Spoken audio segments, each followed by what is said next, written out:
Welcome back, jesters, to the series of the Song of Pelnial. Today we'll be reading Volume 3, On His Enemy, but initially Volume 4. But for now, Volume 3. Another editor's note of the same situation. Alright. Pelnial Whitestrake was the enemy of all elf-kind that lived in Cirid in those days. Mainly, though he took it upon himself to slay the sorcerer kings of the Aelids in prearranged open combats rather than at war, the fields of rebellion he left to the growing armies of the Paravania and his bull nephew. Pelnial called out to Haramir of Copper and Tea into duel at the Tor, and ate his neck veins while screaming praise to Riemann, a name that no one knew yet. Gordaur in Shaper's head was smashed upon a goat-faced altar in Nineveh, and in his wisdom Pelnial set a small plague spell to keep that evil from reforming by Welkind magic. Later that season, Pelnial slew Hadul on the granite steps of Setar, the Fire King's spears knowing their first refute.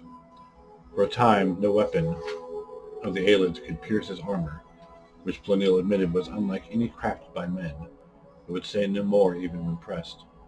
When Huna, whom Pelnial raised from grain slave to hoplite, and loved well, took death from an arrowhead made from the beak of Celestial, the singer, the Whitestrake went on his first madness. He wrought destruction from Malame all the way to Citadel, and erased those lands from the maps of elves and men and all things in them. And Perif was forced to make sacrifice to the gods to keep them from leaving the earth in their disgust. And then came the storming of Whitegold, where the Aelids had made pact with the Aurorians of Meridia, and summoned them, and appointed their terrible and golden-hued half-elf, Umaril, the Unfeathered, as their champion. And for the first time since his coming, it was Pelnial who was called out to battle by another, for Umaril had the blood of an Ada and would never know death. Alright, that's book 3. Now for book 4. Oh, there we go. Book 4, On His Deeds.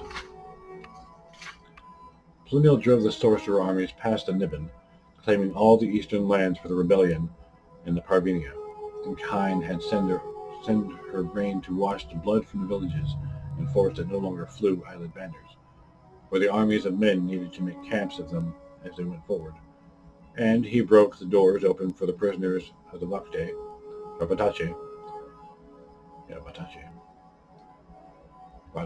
however you pronounce that, with the slave queen flying on Morahos above them, and men called her Alash, for the first time.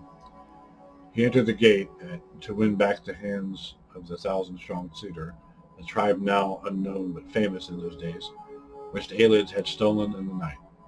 2,000 hands that he brought back in a wagon made of demon bone, whose wheels trailed the sound of women with an Aelid heart. Text lost. And after the first pogrom, which consolidated the northern holdings for the men of Creth, he stood with white hair gone brown with elf blood at the bridge of Helden, where Paris falconers had sent for the Nords, and they, looking at him, said that Shor had returned, but he spat at their feet for profaning that name. He led them anyway into the heart of the hinterland west to drive the Aelid inward, towards the Tower of White Gold, a slow retreating circle that could not understand the power of man's sudden liberty and what fury idea brought.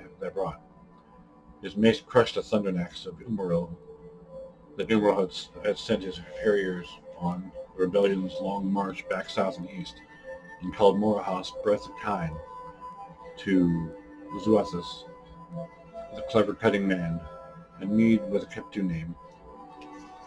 For healing, the bull had fallen to a volley of bird beaks.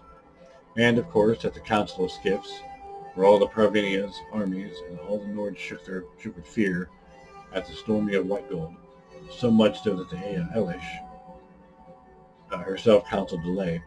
Pelnial grew furious and made names of Umaril and made names of what cowards he thought he saw around him, and then made for the tower by himself, for Pelnial often acted without thought. Alright. That was books 3 and 4. Stay tuned next time for books 5 and 6 in this pretty interesting tale of Pelnial. Thank you all for watching. Have a great day, Jesters.